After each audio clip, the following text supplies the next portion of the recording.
தென்னிந்தியாவின் மான்செஸ்டர் என்று அனைவராலும் போற்றப்பட்ட ஒரு மாநகரம் கோவை மண்டலம் என்பதே கொங்கு மண்டலம். நான் எப்பொழுதுமே சொல்வேன், இங்க இருக்கின்ற தெருக்கள் எல்லாம் பார்த்தா அந்த அளவு சுத்தமா இருக்கும்.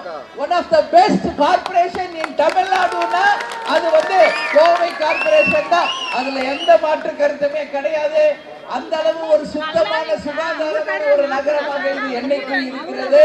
அதே போல இங்க பார்த்தோம்னா கோவையில இன்னைக்கு சிறு குறு தொழில்கள் ஏராளம் வேடந்தாளங்களாக எத்தனையோ லட்சம் மக்களுக்கு இது வேலை வாய்ப்பை உருவாக்குகின்ற ஒரு மாநகரமாக சிறந்து விளங்கியதுதான் நமது கோவை மாநகர்.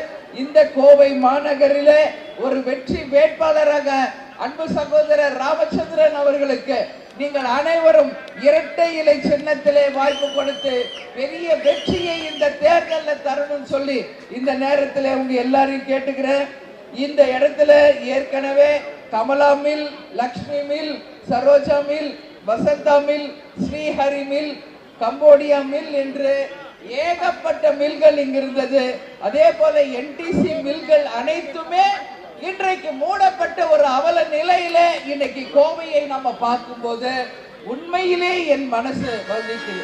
ஏன்னா ஒரு காலத்துல மிகச்சிறந்த விளங்கிய நகரம், எத்தனையோ கோடிக்கணக்கான மக்களுக்கு வேலை வாய்ப்பை உருவாக்கிய ஒரு இடம் இன்றைக்கு இத்தனை ஆலைகளும் மூடப்பட்டு கேள்விக்குறியாக வேலை வாய்ப்பு என்பதே ஒரு கேள்விக்குறியாக அமைந்திருக்கிறது என்றால் இதற்கு யார் காரணம் என்பதை மக்களாகி நீங்கள் சிந்தித்து பார்க்க வேண்டும் என்பதை இந்த நேரத்தில் உங்க அத்தனை பேரையுமே நான் பார்த்து கேட்டுக்கிறேன். இப்ப இருக்கின்ற இந்த இடங்கள் எல்லாமே கட்டிடங்களாக மாறிக்கொண்டிருக்கிறது. அது மட்டும் கிடையாது, இன்றைக்கு இங்கு இருக்கின்ற திமுகவினரும் சரி, அவங்க பினாமிகளும் சரி, இங்கு இருக்கின்ற ஆலைகளை எல்லாம் மூடி கட்டிடங்களாக மாற்றி வேலை வாய்ப்பு என்பதே ஒரு கேள்விக்குறி என்ற நிலையை இந்த இடத்துல அவங்க உருவாக்கி இருக்காங்க.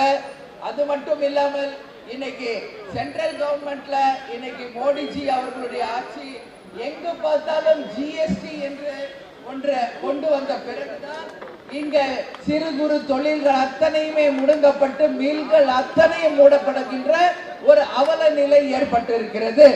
சிறு குறு தொழில்கள் அதிகமாக உள்ள கோவை மாவட்டத்தில் 300% மின்கட்டண உயர்வை ஏற்படுத்திய மத்திய மாநில அரசுகளுக்கு இந்த கூட்டணியின் சார்பாக எங்களுடைய கண்டனத்தை இந்த நேரத்திலே நாங்கள் பதிய வைக்கிறோம்.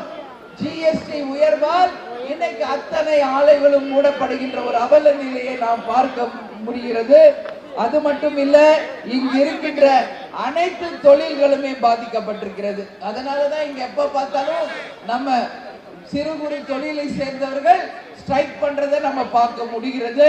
இந்த நிலை நிச்சயமாக மாறி இங்கு மீண்டும் இது தொழில் நகரமாக மாற்றி உறுதியாக நமது வெற்றி வேட்பாளர் ஜி ராமச்சந்திரன் அவர்கள் மக்களுக்காக உழைத்து கோவையை மீண்டும் தொழில் நகரமாக மாற்றுவார் என்பதை உங்கள் அத்தனை பேருக்குமே இந்த நேரத்தில் நான் உறுதி அளிக்கிறேன்.